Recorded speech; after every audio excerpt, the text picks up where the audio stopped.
Welcome back everyone. iOS 15 has officially came out in a beta, so let's take a look at it on the iPhone 6s.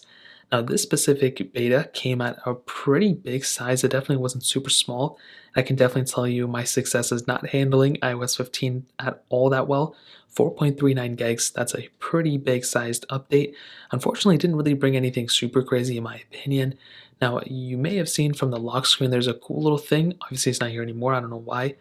But within FaceTime, you actually do have spatial audio. There's a ton of cool things. Spatial audio, grid mode for FaceTime calls. You can send links within FaceTime.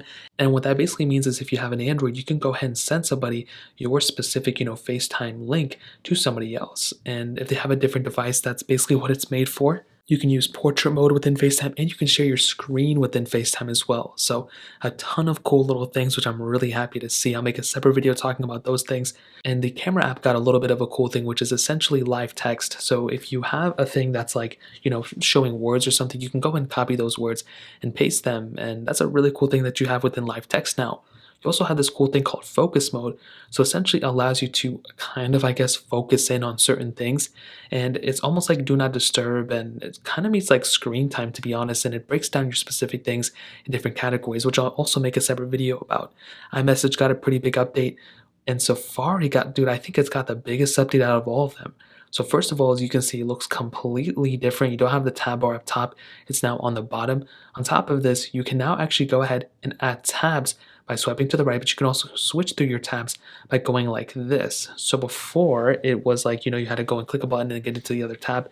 Well, now you can go ahead and swipe between them.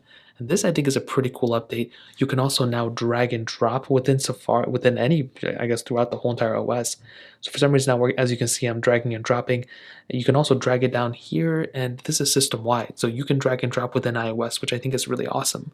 On top of this, the notifications look a little bit better, and you can also get Safari extensions within iOS now, which, as I mentioned before, is another really awesome thing within this specific device. So those are really the main improvements. I do have another iPhone 6s on a different version of which I think iOS 14, so we can go and do a quick speed comparison between these two. So the screens look a little bit strange, but this is the best we got. iOS 15 is on the right, iOS 14 is on the left. Let's make sure all the apps are cleared out in the background really quickly, so you can see they weren't. Let's get into phone calls, 3, 2, 1. And 14 does seem to be a little bit faster there. Let's do Safari, 3, 2, 1. And you can see 15 I think was faster, but this one was a little bit slower too, so not a big deal. Let's do clocks, 3, 2, 1.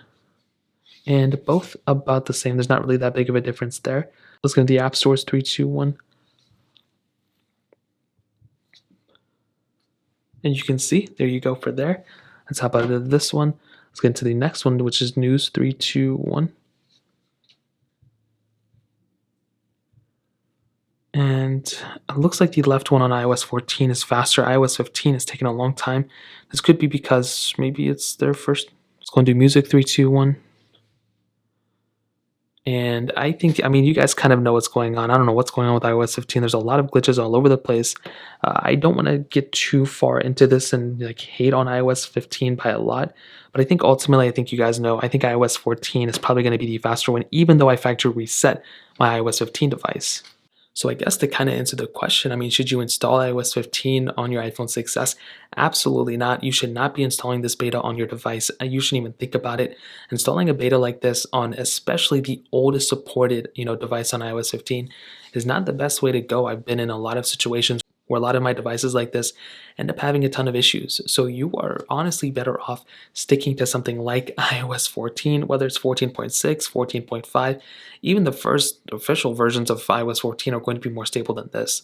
I would recommend installing iOS 15 around the iOS 15.1 mark, but right now it's definitely not worth it. There's a couple cool features, but ultimately it's nothing worth breaking your phone over. So stick where you're at. I guarantee you're going to be perfectly fine. So that essentially covers it. If you guys have any other questions or anything, let me know in the comment section below. Hit the like button, that would mean so much, but definitely hit that subscribe button.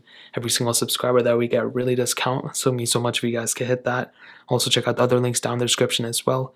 My Twitter, my Instagram, my other channels. More importantly than everything else, I love every single one of you guys. Hopefully I'll catch you guys in the next video. Peace out till then.